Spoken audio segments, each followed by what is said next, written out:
Hello and welcome back to my channel. If you're new here, my name is Avery and today's video is going to be a continuation of my series Big Money, Big Feelings, which I have posted exactly one video in this series previously and I'm showing it to you right here. It was my moving dilemma video where I went very in-depth talking about the cost of moving and what we thought we would do and things like that, the cost of working, one car life, things like that.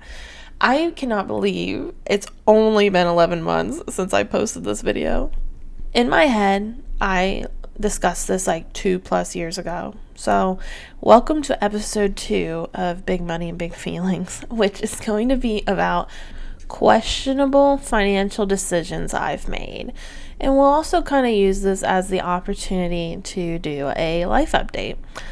Because in order to tell you about the questionable financial decisions I've made, I have to tell you what has happened recently in my life. This software that you see here is called Milanote. I will, leave a link down below if you want to try it, but I used it once for a different video.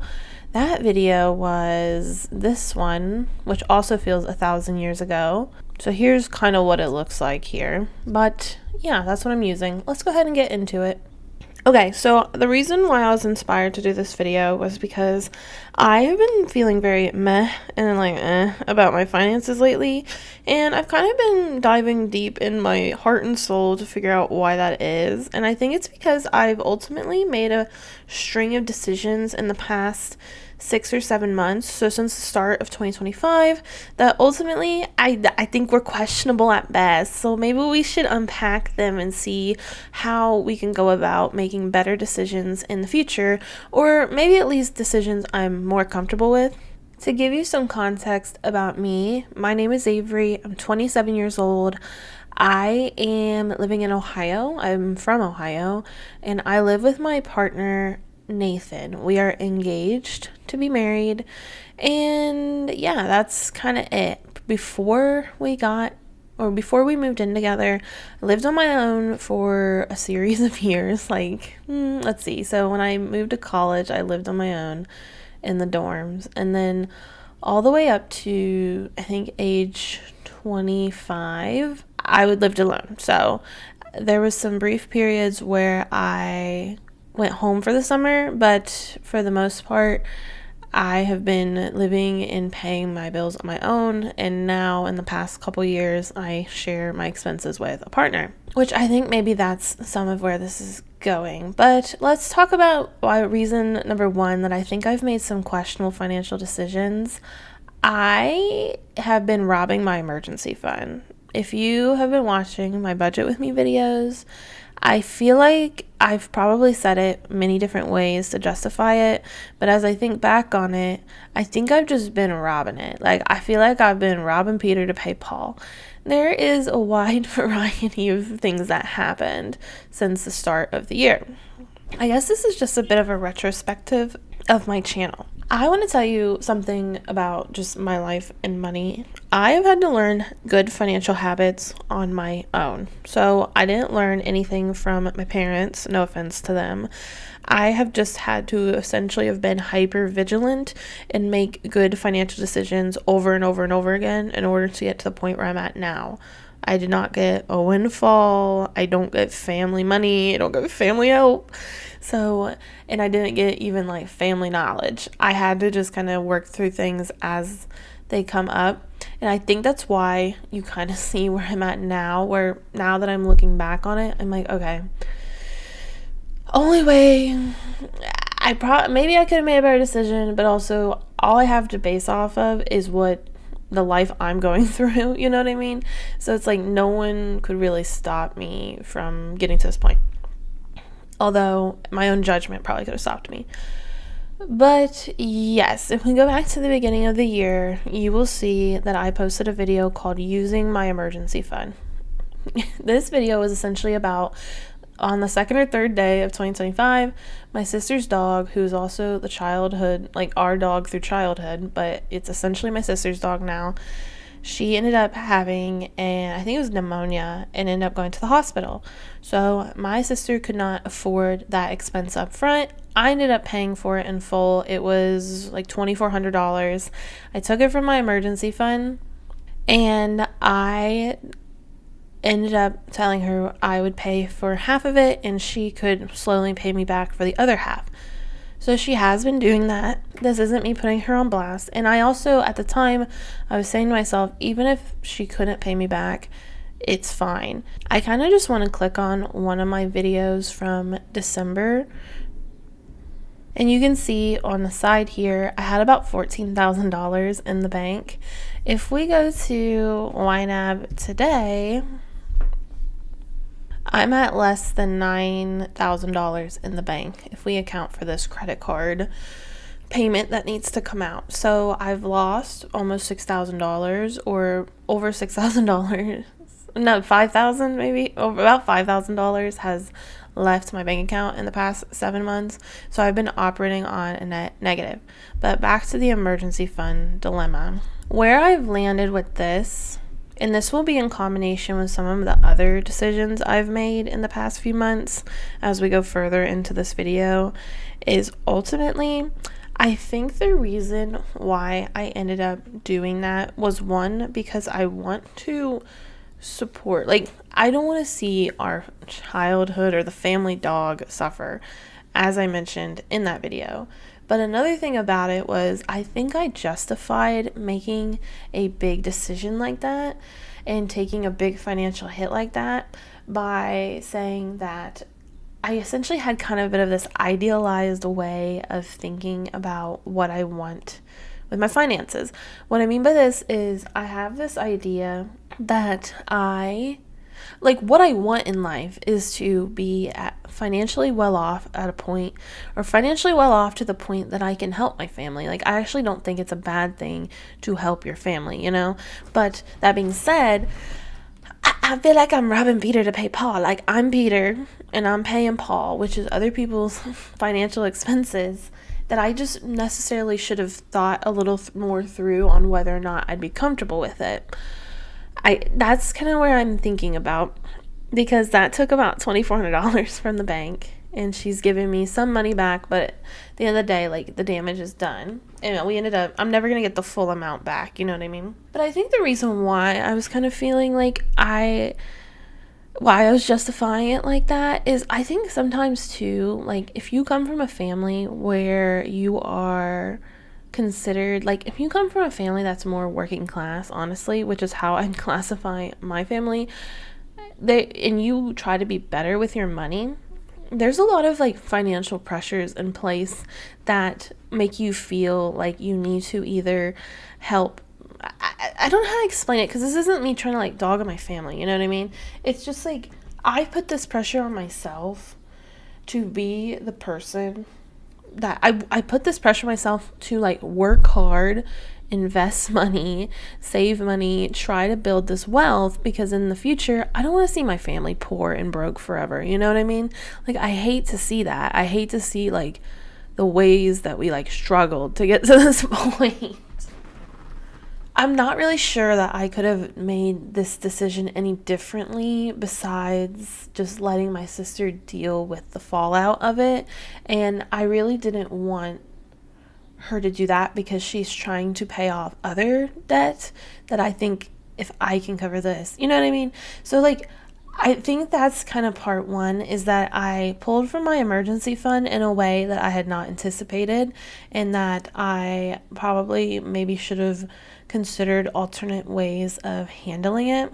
But I think that's just one aspect of me robbing my emergency fund.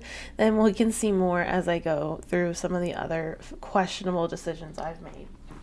Which kind of brings me to point number 2, which is, I've spent way too much money on travel this year. Not in the sense that I was over budget. And, like, I put the money aside and I ended up not spending the whole amount. It's not like that. It's like what I ended up doing as I took that first decision to take $2,400 from my emergency fund.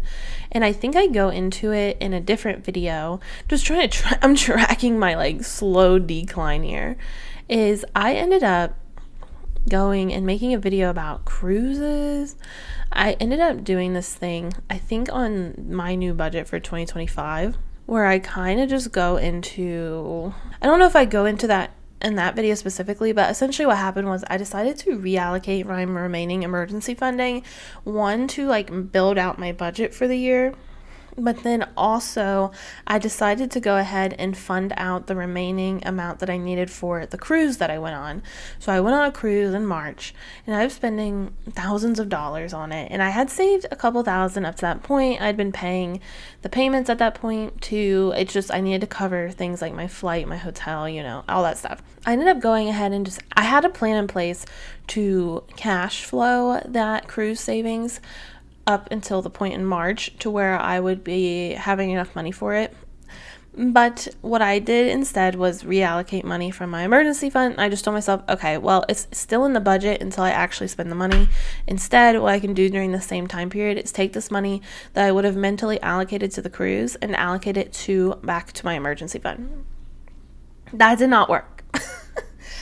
That did not work because I ended up, for a variety of reasons, I have not had like a lot of good spending restraint lately, in the sense that I just be spending money.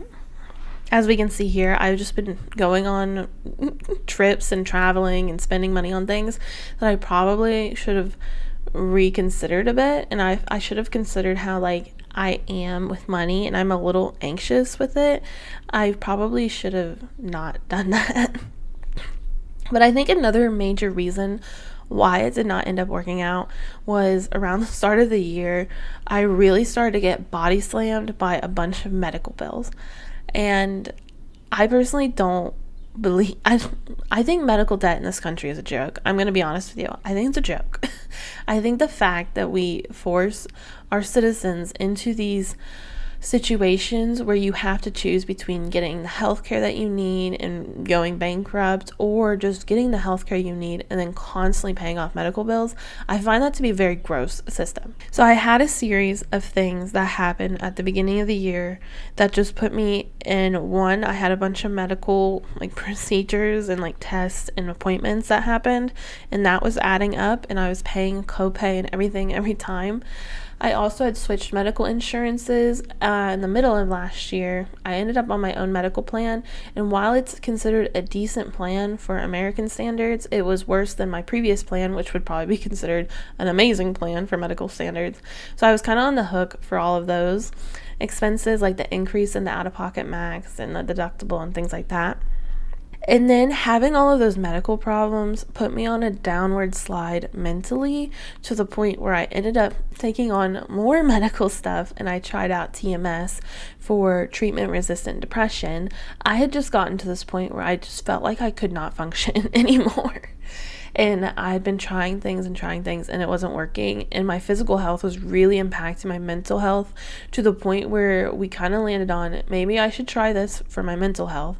It's going to cost a lot of money, but if I can get to a better space with mentally, I can maybe take better care of myself physically and kind of like mitigate some of the impacts of these chronic medical conditions that were all just kind of coming together at once. But my point on this is the money that probably would have went to my emergency fund ended up getting wrapped up into my ongoing medical bills, to the point where I think I'm paying over $200 a month towards ongoing medical bills. And in July 1st, my medical plan restart again. I don't know about you, but some plans I think restart in the beginning of January, and then some kind of restart at the start of that company's fiscal year. And mine restarted in July 1st. That's the fiscal year. So what's kind of frustrating about it is like, now I'm completely starting from scratch again, but I'm still having physical health problems that I have to deal with. So it's just like this compounding pressure of dealing with medical bills. But like the reason why I say all this is what I mean by like it kind of builds on, everything builds on the fact that like I robbed my emergency fund at the beginning of the year. So coping mechanisms, I didn't have a lot of great coping mechanisms for these things. I think I maybe I'll talk about this more at the end, but yeah, I'll talk about it more at the end. But yeah, I didn't have a lot of good coping mechanisms with this, so we ended up planning like a trip to New York City, and I really enjoyed the cruise I went on, and I enjoyed the trip to New York City that I went on, but I probably should have held off after the cruise, since I had already been obligated to that at the start of the year. You kind of just have to deal with it. For the New York City trip, I probably could have pushed that one back a little bit. Like, we didn't need to do it right away because I didn't necessarily have the money for it. And if I got to this point now and we were trying to plan the trip, I wouldn't be planning it. You know what I mean? So I think I was spending too much money on travel, in the sense that I was pulling the money from all the wrong places, namely my emergency fund, without thinking about anticipating like how future things could happen to where I couldn't necessarily replenish that money. For example, all the medical bills. You see what I'm saying? So yeah, that's something that happened. Very questionable indeed. Learn from me, okay? So maybe learn from what I'm doing, because I am not perfect, like I said. But why did I do this? Oh, I think it's because I just don't like anything right now. It's like you kind of have to, I'm not really liking life right now. I'm going to be honest with you. It takes me to my third point, which is just plain old lifestyle creep. You can kind of lump vacations into that, but I do think I've just been lifestyle creeping it up in general. For example, came back from the cruise, and what did we do? We moved into a new apartment. We ended up breaking our lease. That is an expense that happened, and we did move to a bigger apartment with better amenities, more expensive. It's not a like just standard landlord. It's now like a corporation that manages it, and it does cost more money a month. It like how much I was paying on rent was a little under $700, and now and that included utilities, and then now my rent and utilities is about $1,000 a month. Kind of going off the span of so that's definitely an increase. But then another thing is I haven't been liking how I look lately, so I just have been I kind of have two coping mechanisms with that. For example, like, you want to buy something that will make you feel better about how you look. Like, everything's just been kind of spiraling out of control. Like, I have like all the physical issues really just take a toll on me mentally and physically, which my resolution to that is essentially like, okay, well, I'll get myself a sweet treat, or maybe I should buy like a new beauty product, like maybe that'll help me. And neither of those really help me. They just end up kind of inflating how much I'm spending per month.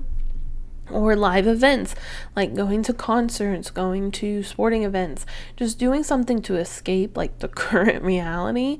I think it kind of relates to travel, but like in general, how much I'm spending per month on like lifestyle creep, or things that have creeped up my average monthly spend rate, has been a very questionable financial decision I've made. Like, maybe I think some of this still kind of goes back to the medical bills, in the sense that I couldn't necessarily anticipate something before it came to be. I don't know. Like, I've been lifestyle creeping it up, and I think the reason why I've been doing it is because I don't like this. I don't like where I'm living. I don't particularly care for, and people hate, I get people hate when you say that, but like, if you feel like you're just in a place in life that you don't like, it's okay to like wallow about it a bit. Oh, it's okay. Like, it's fine to do that, I think, personally, because I feel like a lot of times we get told like we should just be grateful for things, like be grateful for the job that you have, be grateful for what you could buy. And that's not, I completely, I don't disagree with that.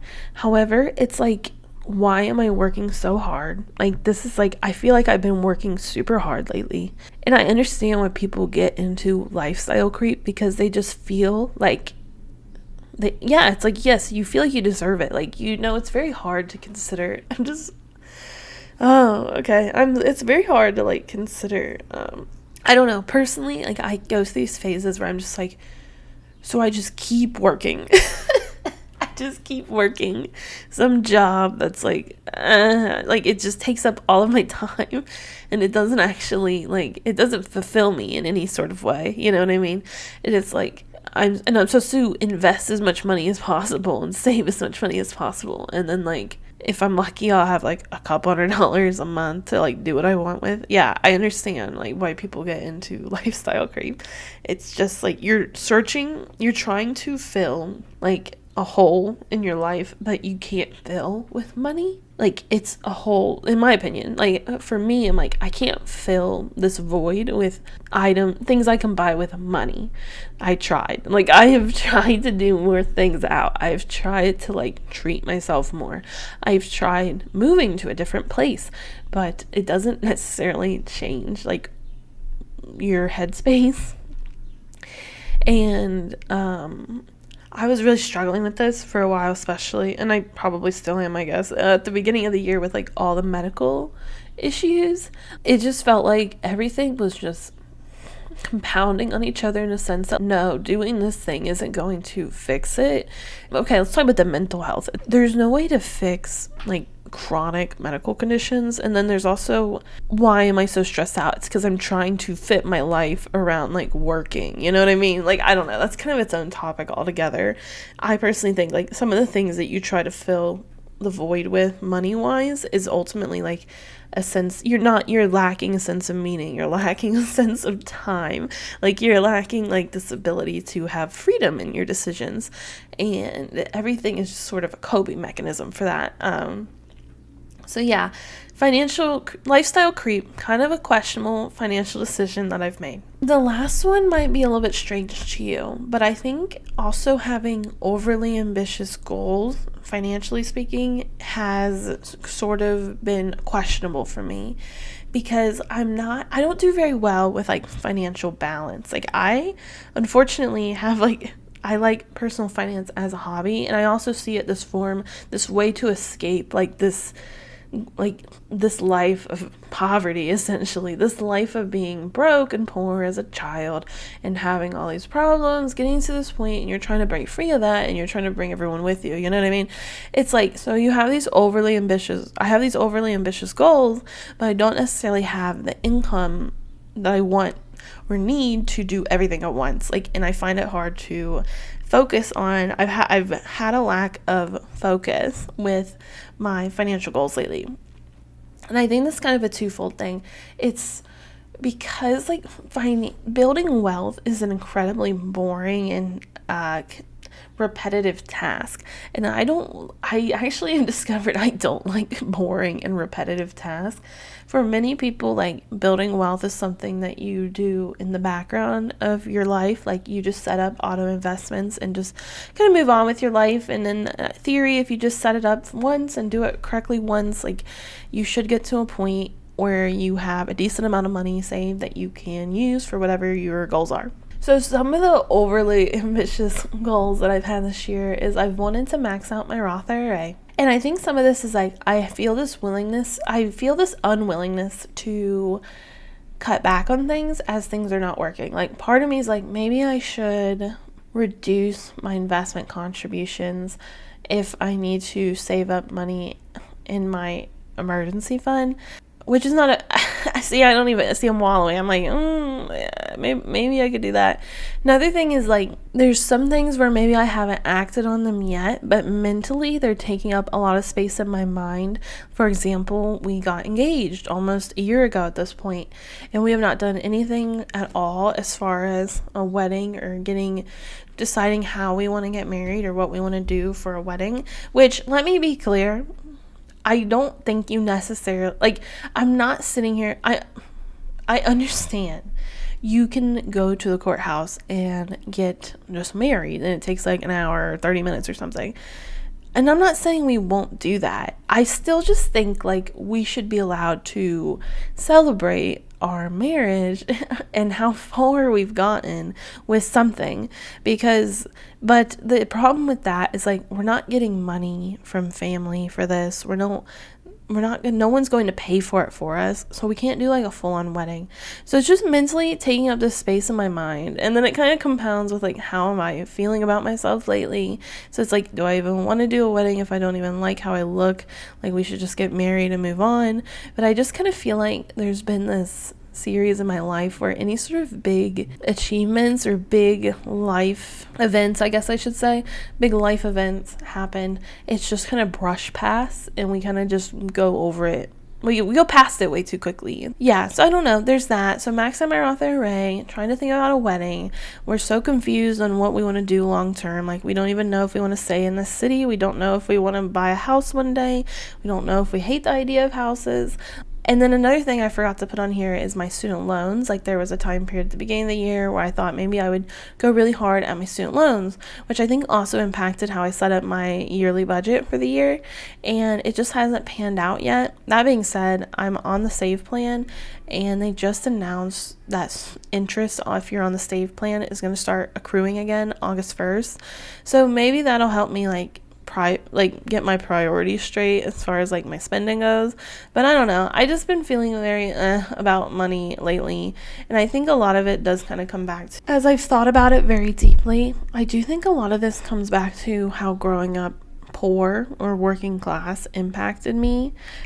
I think especially with, like, the personal finance community, I think it's okay, like, if you want to step back for a while, especially if you don't have, like, a particularly high income, or it's hard to, like, constantly engage with the content, because it's like, if you don't have a particularly high income and you don't come from some sort of semblance of financial stability or wealth, some of this stuff is, like, triggering to me, like, and I think it's, like, kind of a newer development for me.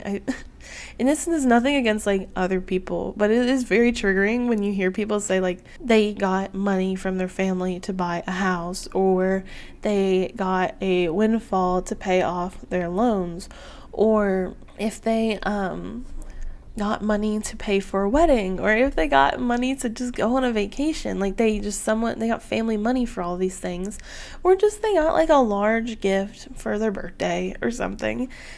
I hate hearing about it. Like, I really don't like hearing about it. Like, I admire the honesty with it, but it makes me feel like I'm just, like, starting, like, 10 feet underground.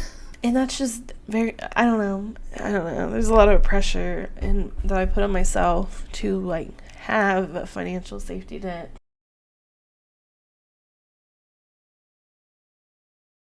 But yeah, thanks for watching. If you liked the video, I'd love it if you'd hit the like button. Helps out my channel. If you let me know just how you've been feeling lately, I'd love to hear about it. But I'll see you all in the next one. Bye now.